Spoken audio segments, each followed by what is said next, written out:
Good evening बच्चों। The complete education point पे आप सभी लोगों का बहुत बहुत स्वागत है।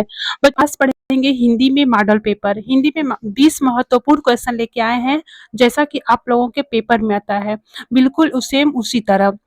आइए देखते हैं पहला क्वेश्चन। इसमें है हिंदी का प्रथम उपन्यास है। पूछा है बच्चों हिंदी का प्रथम उपन्यास है, तो इसमें उपन्यास पूछा है तो क्या परीक्षा गुरु, गोदान, इसमें ऑप्शन सी है अलग अलग वैतरणी, इनमें से कोई नहीं। तो इसमें होगा ऑप्शन ए सही होगा। क्या होगा? ऑप्शन ए सही होगा कि हिंदी का प्रथम उपन्यास है परीक्षा गुरु।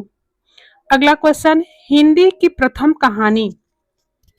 उसमें इसमें कहानी पूछा है बच्चों कि हिंदी की प्रथम कहानी कौन सी है। तो क्या कफन है, ममता है, इंदुमती है, इनमें से कोई नहीं। तो इसमें से ऑप्शन सी सही होगा, इंदुमती। अगला क्वेश्चन है निम्नलिखित में से कौन से शुक्ल युग की पत्रिका है। इसमें शुक्ल युग की पत्रिका पूछा है बच्चों। आप लोगों के पेपर में शुक्ल और शुक्लोत्तर युग, ये दो ठे बहुत ही इंपॉर्टेंट है। इनके सन सन भी याद करना और इनके जो युग की पत्रिका है उसको भी याद करना। तो इसमें पूछा है शुक्ल युग की पत्रिका है तो क्या है? क्या हंस, चांद, विशाल भारत, छाया। तो इसमें ऑप्शन ए सही होगा, हंस। शुक्ल युग की पत्रिका है हंस। अगला क्वेश्चन है एकांकी सम्राट कहा जाता है। तो एकांकी सम्राट किसे कहा जाता है बच्चों? तो क्या राम कुमार वर्मा को, सेठ गोविंद दास को, हरिकृष्ण प्रेमी को, मोहन राकेश को। तो किसको कहा जाता है? राम कुमार वर्मा को। एकांकी सम्राट किसे कहा जाता है? राम कुमार वर्मा को। अगला क्वेश्चन है नागरी प्रचारणी सभा के संस्थापक थे। नागरी प्रचारणी सभा के संस्थापक थे तो कौन थे? पुरुषोत्तम दास टंडन, मदन मोहन मालवीय, श्याम सुंदर दास, रामचंद्र शुक्ल। तो इसमें कौन थे बच्चों? श्याम सुंदर दास। इसमें ऑप्शन सी सही होगा, श्याम सुंदर दास। आनंद कादम्बिनी के संस्थापक थे। इसमें पूछा है बच्चों आनंद कादम्बिनी के संस्थापक थे कौन थे? बालकृष्ण भट्ट, प्रताप नारायण मिश्र, राधा चरण गोस्वामी, बद्री नारायण चौधरी प्रेम। तो इसमें ऑप्शन डी सही होगा, बद्री नारायण चौधरी। तो आनंद कादम्बिनी के संस्थापक कौन थे? तो बद्री नारायण चौधरी। इसमें ऑप्शन डी सही होगा, बद्री नारायण चौधरी। पढ़ते चलना और इसको हम दोहराते चल रहे हैं, उसको याद भी करते चलना बच्चों। अगला क्वेश्चन है सरस्वती पत्रिका के संस्थापक थे। जो सरस्वती पत्रिका के संस्थापक कौन थे बच्चों? जो एक क्वेश्चन है ये भी बहुत इंपॉर्टेंट क्वेश्चन है, बार बार पूछा जाता है आप लोगों के पेपर में। तो सरस्वती पत्रिका के संस्थापक थे तो क्या श्याम सुंदर दास, रामचंद्र शुक्ल, महावीर प्रसाद द्विवेदी। और अगला है डी बालकृष्ण भट्ट। तो सरस्वती पत्रिका के संस्थापक थे महावीर प्रसाद द्विवेदी। इसमें ऑप्शन सी सही होगा, महावीर प्रसाद द्विवेदी। अगला क्वेश्चन है निम्नलिखित कथनों में से कोई कथन सही है उसे पहचान कर लिखिए। इसमें बच्चों जो 4 ऑप्शन दिए हैं इसमें से आप लोगों का एक ऑप्शन सही होगा और 3 ऑप्शन गलत है। तो जो ऑप्शन सही होगा उसे लिखना है। तो क्या ऑप्शन ए है ध्रुव स्वामिनी नाटक के लेखक डॉक्टर राम कुमार वर्मा है। तो इसमें ध्रुव स्वामिनी नाटक के लेखक डॉक्टर राम कुमार वर्मा नहीं है, ये गलत है। क्या भूलूं क्या याद करूं उपन्यास विधा की रचना है। तो ये भी गलत है। तो क्या भूलूं क्या याद करूं यह किसकी है? हरिवंश राय बच्चन जी की है। गोदान के लेखक प्रेमचंद्र हैं। ऑप्शन सी है। तो आप लोगों का ऑप्शन सी सही होगा, गोदान के लेखक प्रेमचंद्र हैं। डी है इसमें मित्रता निबंध के लेखक डॉक्टर श्याम सुंदर दास है। तो ये भी ऑप्शन गलत होगा बच्चों। तो मित्रता निबंध के लेखक कौन है?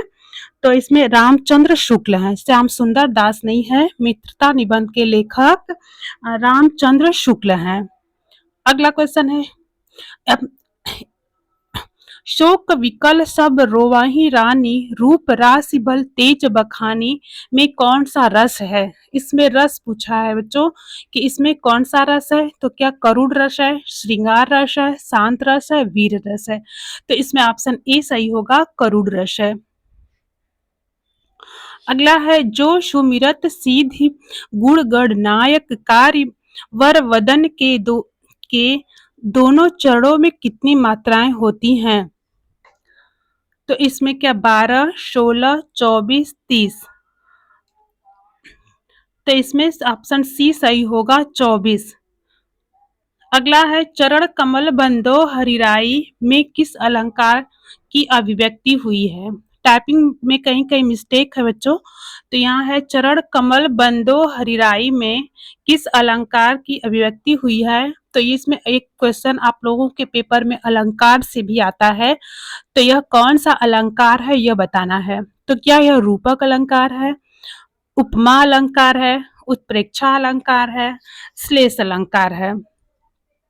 तो इसमें ऑप्शन ए सही होगा, रूपक अलंकार। जहां अगला क्वेश्चन है त्रिफला का समास विग्रह है। त्रिफला का समास विग्रह है। यहाँ समास पूछा है।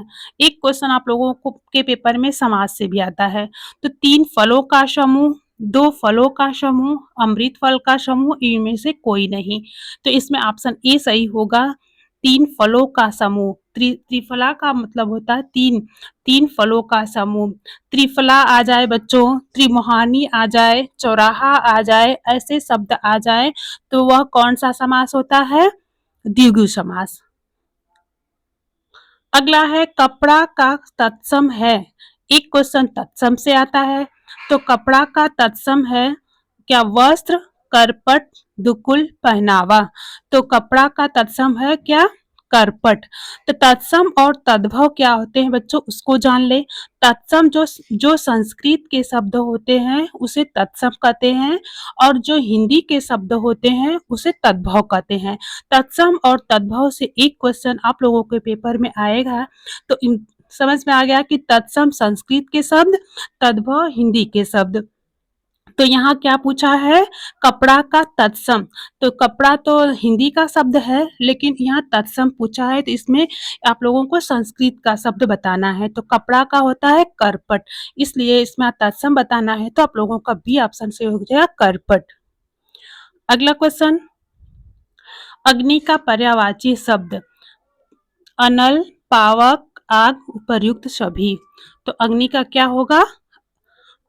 सभी हो जाएंगे। अनल भी होगा, पावक भी होगा, आग भी होगा, इसलिए ऑप्शन डी सही होगा, उपर्युक्त सभी।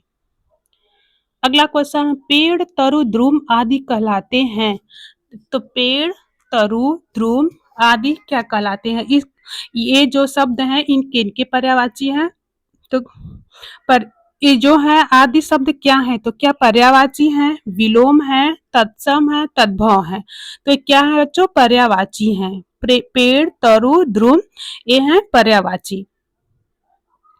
मध्वरी में कौन सा संधि है? मध्वरी में कौन सा संधि है? तो क्या दीर्घ संधि है, गुण संधि है, यड संधि है, अयादि संधि है? तो इसमें ऑप्शन सी सही होगा, यड संधि। बच्चों संधि जो होती है उससे भी एक क्वेश्चन आएंगे। तो इसमें ऐसे इसको ठीक से समझना कि जो गुण संधि होगा, जैसे महेश, रमेश, जिसमें सीधी बस एक मात्राएं लगी हो वह गुण संधि, जिसपे 2 तिरछी लगी हो वह हमेशा दीर्घ संधि होता है। जिसमें बीच में व, र, ल, य के बीच में आधा शब्द आ जाए जैसे मध्वरी, यह यड संधि हो जाएगा। अगला, गीतांजलि के रचयिता कौन है? तो यहाँ पूछा है बच्चों गीतांजलि के रचयिता। तो क्या निराला है, महादेवी वर्मा है, रविंद्रनाथ ठाकुर हैं या बच्चन है? हरिवंश राय बच्चन। तो यहाँ गीतांजलि के रचयिता जो हैं रविंद्रनाथ ठाकुर हैं। इसमें ऑप्शन सी सही होगा, रविंद्रनाथ ठाकुर। अगला है, प्रिय प्रातः स्मरणी किसे कहा जाता है? तो प्रिय प्रातः स्मरणी किसे कहा जाता है बच्चों? क्या कालिदास को, तुलसीदास को, सूरदास को, कबीरदास को? तो इसमें ऑप्शन ए सही होगा, कालिदास को। अगला क्वेश्चन है, सरफरोशी की तमन्ना के कवि हैं? जो यह है, सरफरोशी की तमन्ना अब हमारे दिल में है, यह किसने लिखा है? इसके कवि कौन है? तो क्या राम प्रसाद बिस्मिल, दिनकर, हरिवंश राय बच्चन, प्रदीप? तो इसमें ऑप्शन ए सही होगा, राम प्रसाद बिस्मिल। अगला क्वेश्चन है, निराला का वास्तविक नाम क्या था? निराला का वास्तविक नाम क्या था? तो क्या हरिवंश राय बच्चन, सूर्यकांत त्रिपाठी निराला, गोविंद सिंह, बालकृष्ण भट्ट? तो निराला का वास्तविक नाम था सूर्यकांत त्रिपाठी निराला।